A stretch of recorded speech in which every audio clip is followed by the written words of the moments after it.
Social মিডিয়ায় অনেকে বলছেন ধর্ষককে পুলিশের হাতে তুলে না দিয়ে গণপিটুনি দিয়ে মেরে ফেলা উচিত। এভাবে জনতার বিচার করার ব্যাপারে শরীয়তের বিধান কি? দেখুন, বিচার নিজের কাঁধে বিচারের দায় তুলে নেওয়া এবং আপনার আইন হাতে তুলে নিয়ে যে কারোর বিচার কার্যকর করা, এটা কখনোই প্রশংসনীয় নয়।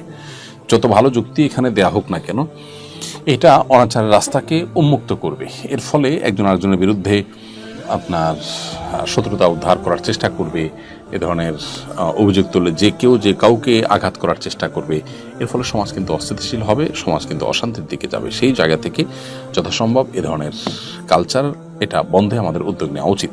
তো এটা ঠিক যে বিচারের দীর্ঘসূত্রতা, আদালতের প্রতি মানুষের আস্থা হারিয়ে যাওয়া, প্রশাসনে পুলিশে যারা আছেন তাদের দায়িত্ব অবহেলা এবং অসৎ উপায়ে তারা কালোকে সাদা, সাদাকে কালো করার প্রচেষ্টা, প্রবণতা, এগুলোর কারণে মানুষের মধ্যে আস্থাহীনতার সূচনা হয়েছে, আস্থাহীনতার ব্যাপারটি ঘটেছে এবং যার ফলশ্রুতিতে মানুষ এই ধরনের কথা বলে। তো আমাদের উচিত হলো এগুলোকে যথাসম্ভব মোকাবেলা করা শক্ত হাতে এবং সমাজে আপনার আইনের শাসন প্রতিষ্ঠা করার জন্য প্রত্যেকে যার যার জায়গা থেকে কাজ করার চেষ্টা করা দরকার। এটা যদি না করি এবং সবাই যদি আইন হাতে তুলে নিতে থাকি, তাহলে অনেক নিরপরাধ মানুষকে শত্রুতা উদ্ধারের জন্য এ ধরনের মিথ্যা অজুহাত দিয়ে তাকে মানুষকে তার ব্যাপারে খেপিয়ে তাকে মেরে ফেলার প্রবণতা আমাদের সমাজে তৈরি হবে, যেটা আমাদের কারোরই কাঙ্ক্ষিত নয়।